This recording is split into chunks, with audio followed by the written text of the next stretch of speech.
이레가 지난 다음에 주님께서 나에게 말씀하셨다. 사람아, 내가 너를 이스라엘 족속의 파수꾼으로 세웠다. 그러므로 너는 내가 하는 말을 듣고 나를 대신하여 그들에게 경고하여라.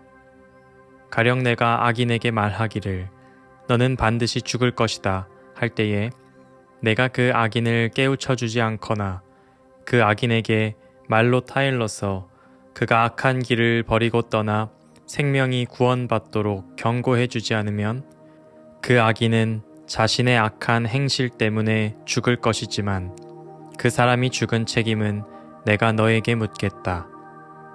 그러나 내가 악인을 깨우쳐 주었는데도 그 악인이 그의 악한 행실과 그릇된 길을 버리고 돌아서지 않았다면 그는 자신의 악행 때문에 죽을 것이다. 그러나 너는 내 목숨을 보존할 것이다.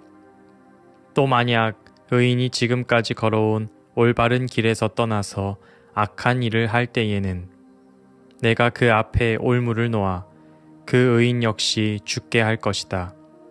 내가 그를 깨우쳐 주지 않으면 그는 자기가 지은 그 죄 때문에 죽을 것이다. 그리고 그가 이미 행한 의로운 행실은 하나도 기억되지 않을 것이다. 그러나 그 사람이 죽은 책임은 내가 너에게 묻겠다.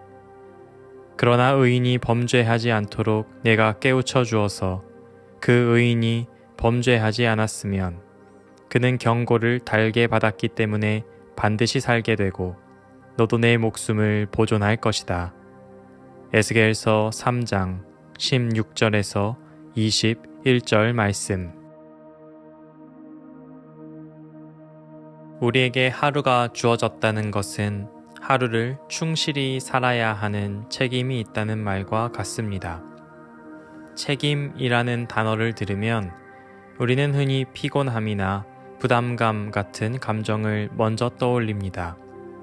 하지만 책임은 단순히 무거운 짐이 아닙니다. 오히려 책임이 우리 삶에서 방향을 제시해주는 나침반이 될 때가 있습니다. 책임이 없다면 우리는 무엇을 위해 살아야 할지조차 알기 어려울 것입니다. 우리에게는 주어진 생명에 대한 책임도 있지만 사회 구성원으로서의 역할에 대한 책임도 갖고 있습니다.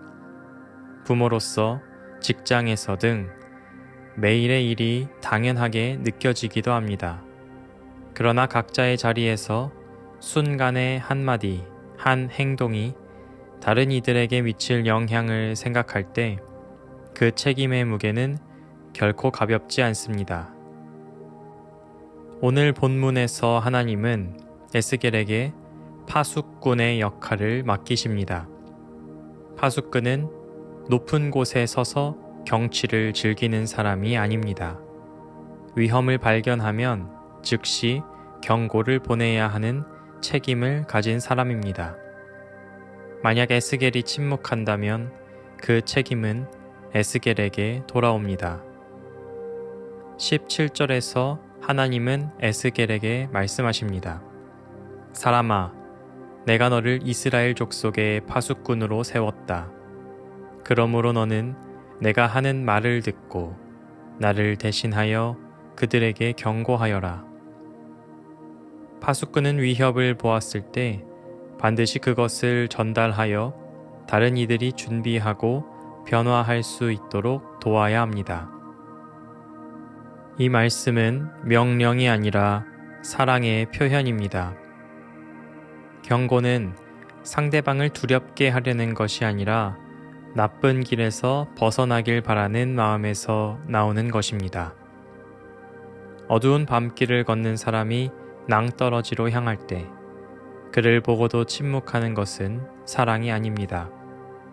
오히려 큰 소리로 알려주어야 그를 살릴 수 있습니다.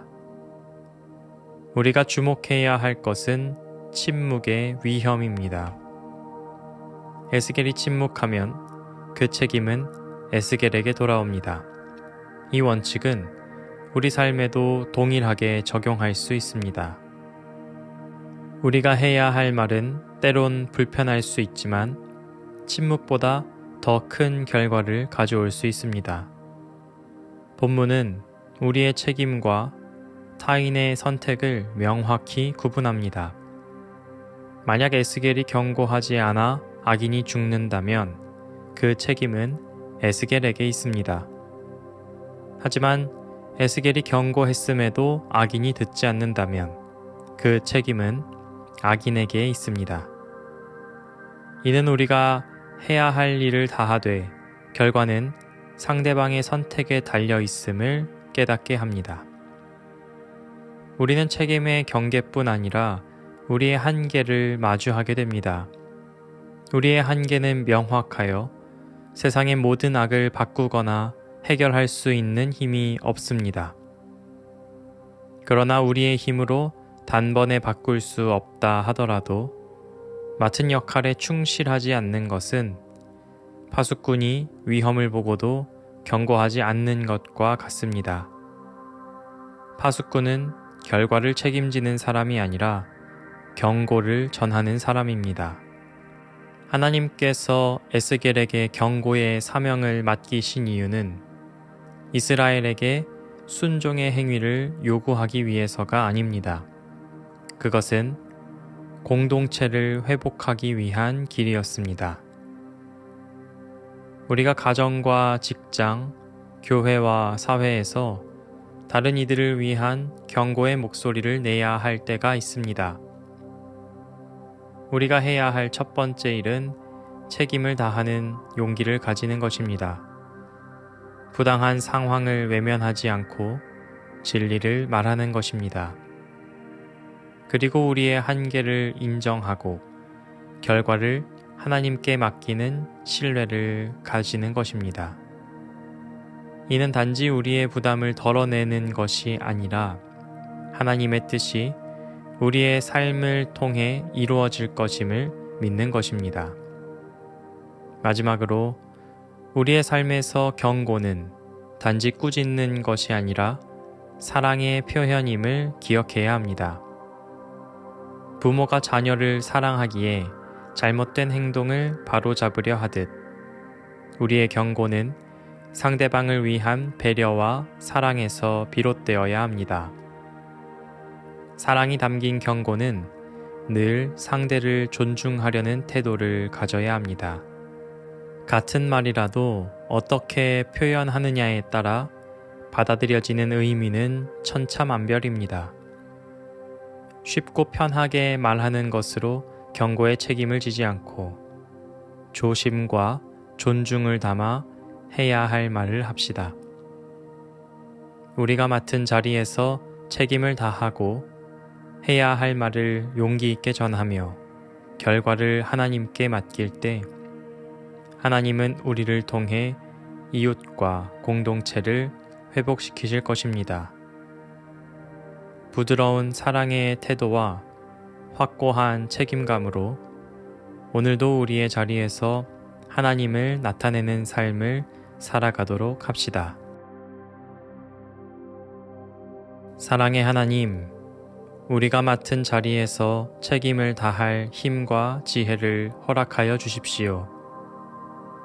두려움이나 망설임 없이 사랑으로 진리를 전하며 이웃과 공동체를 돌보게 하여 주십시오. 결과를 온전히 하나님께 맡기며 순종과 믿음으로 오늘을 살아가길 원합니다.